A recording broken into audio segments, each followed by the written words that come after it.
Lenora. Lenora is different from others. Years of perfect stitching experience. Lenora linen, cotton cloth and stitching. Pandikad Road, Vandoor. യുഡിഎഫുമായി സഹകരിക്കണമോ വേണ്ടയോ എന്ന് തീരുമാനിക്കേണ്ടത് PV. അൻവറാണെന്ന് പ്രതിപക്ഷ നേതാവ് VD. Satheesan. ഇക്കാര്യത്തിൽ കൂടുതലൊന്നും പറയാനില്ല. നിലമ്പൂർ ഉപതെരഞ്ഞെടുപ്പിൽ യുഡിഎഫിനായി പ്രചരണത്തിനിറങ്ങുമോ എന്ന് അൻവർ തീരുമാനിക്കട്ടെ, അതിനുശേഷം യുഡിഎഫ് നിലപാട് പറയാം. അല്ലാതെ അദ്ദേഹമാണ് തീരുമാനിക്കേണ്ടത്. അദ്ദേഹം എന്ത് നിലപാട് ഈ തെരഞ്ഞെടുപ്പിൽ സ്വീകരിക്കണം എന്ന് അദ്ദേഹമാണ് തീരുമാനിക്കേണ്ടത്. അല്ലല്ല, അത് അദ്ദേഹം തീരുമാനിക്കണം. അത് അദ്ദേഹമാണ് ഇങ്ങനൊരു അഭിപ്രായ വ്യത്യാസം പറഞ്ഞത്. അപ്പൊ തെരഞ്ഞെടുപ്പുമായി സഹകരിക്കണമോ വേണ്ടയോ എന്നുള്ള തീരുമാനം എടുക്കേണ്ടത് അദ്ദേഹമാണ്. തെരഞ്ഞെടുപ്പുമായും സ്ഥാനാർത്ഥിയുടെ പ്രചരണവുമായും അദ്ദേഹം സഹകരിച്ചാൽ തീർച്ചയായിട്ടും ഞങ്ങൾ ഒരുമിച്ച് പോകും. കോഴിക്കോട് ഡിസിസി പ്രസിഡന്റ് ഉൾപ്പെടെയാണ് ഒതായിലെ വീട്ടിലെത്തിയത്. തങ്ങളുടെ അനുമതിയോടെയല്ലെന്നും വി.ഡി. സതീശൻ പറഞ്ഞു. യുഡിഎഫിൽ പ്രശ്നമെന്ന സിപിഎം സംസ്ഥാന സെക്രട്ടറി എം.വി. ഗോവിന്ദന്റെ പ്രസ്താവനയ്ക്കും പ്രതിപക്ഷ നേതാവ് മറുപടി നൽകി. ഒറ്റക്കെട്ടായി മണിക്കൂറുകൾക്കുള്ളിൽ സ്ഥാനാർത്ഥിയെ പ്രഖ്യാപിക്കാൻ കഴിഞ്ഞു. ഒരു കരിയില ഇളക്കുന്ന ശബ്ദം പോലും ഉണ്ടായില്ല.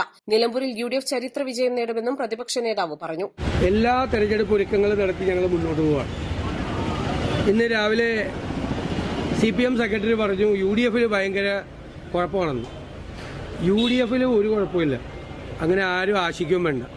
കാരണം യുഡിഎഫിൽ ഒരു കരിയില പോലും അനങ്ങാതെ എല്ലാവരും ഒരുമിച്ചെടുത്ത ഒരു തീരുമാനമാണ്. കോൺഗ്രസ് പാർട്ടിയിലെ മുഴുവൻ നേതാക്കന്മാരുടെയും ഏകകണ്ഠമായ തീരുമാനം. അത് മുഴുവൻ യുഡിഎഫ് നേതാക്കളുടെയും പൂർണ്ണമായ അനുമതിയോടുകൂടി സമ്മതത്തോടും കൂടിയാണ് ഏറ്റവും പെട്ടെന്ന് യുഡിഎഫ് സ്ഥാനാർത്ഥിയെ പ്രഖ്യാപിച്ച് ഇവിടെ തെരഞ്ഞെടുപ്പ് ഗോതയിലേക്ക് ഇറങ്ങിയിരിക്കുന്നത്. ഞങ്ങൾ ഇതിനു മുൻപേ തെരഞ്ഞെടുപ്പിന്റെ മുന്നൊരുക്കം ഭംഗിയായിട്ട് തുടങ്ങിയത്. ഞങ്ങൾക്ക് ഏത് സമയത്ത് തെരഞ്ഞെടുപ്പ് പ്രഖ്യാപിച്ചാലും ആ തെരഞ്ഞെടുപ്പിന്റെ പ്രവർത്തനം 24 മണിക്കൂറിനകം ആരംഭിക്കുന്നതിന് വേണ്ടിയിട്ടുള്ള എല്ലാ സന്നാഹങ്ങളുണ്ട്. ഇത് പരമ്പരാഗതമായ ഒരു യുഡിഎഫ് മണ്ഡലമാണ്. ചില പ്രത്യേക കാരണങ്ങളാലാണ് കഴിഞ്ഞ 9 വർഷം നമുക്കത് നഷ്ടപ്പെട്ടത്. അത് വലിയ ഭൂരിപക്ഷത്തിൽ, നിങ്ങൾക്കറിയാലോ യുഡിഎഫ് ജയിച്ചിരിക്കുന്നതെല്ലാം മഹാഭൂരിപക്ഷത്തിലാണ് ഉപതെരഞ്ഞെടുപ്പുകൾ. ആ മഹാഭൂരിപക്ഷം നിലമ്പൂരിലും ഉണ്ടാക്കാൻ കഴിയും എന്ന് ഞങ്ങൾക്ക് ഉറപ്പുണ്ട്. കഴിഞ്ഞ ഉപതെരഞ്ഞെടുപ്പുകളിൽ യുഡിഎഫ് നേടിയതുപോലെ വൻ ഭൂരിപക്ഷത്തിൽ യുഡിഎഫ് നിലമ്പൂരിൽ വിജയിക്കുമെന്ന് കെപിസിസി പ്രസിഡന്റ് സണ്ണി ജോസഫും പറഞ്ഞു. തെരഞ്ഞെടുപ്പ് പ്രചരണ പ്രവർത്തനങ്ങളുടെ തുടക്കം ഇന്ന് നിയോജകമണ്ഡലം നേതൃയോഗത്തോടെ ആരംഭിച്ചിരിക്കുകയാണ്.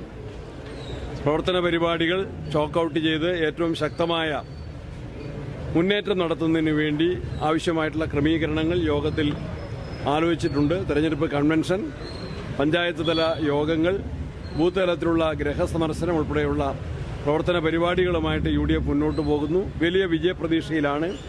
സർക്കാരിന്റെ ജനദ്രോഹ നയങ്ങളെ തുറന്നു കാട്ടാൻ ഇതിനു മുൻപ് കേരളത്തിൽ നടന്ന ഉപതെരഞ്ഞെടുപ്പുകളുടെ ഫലം പോലെ തന്നെ യുഡിഎഫിന് വൻപിച്ച ഭൂരിപക്ഷത്തിൽ ജയിച്ചു വരാൻ നിലമ്പൂരിൽ സാധിക്കും.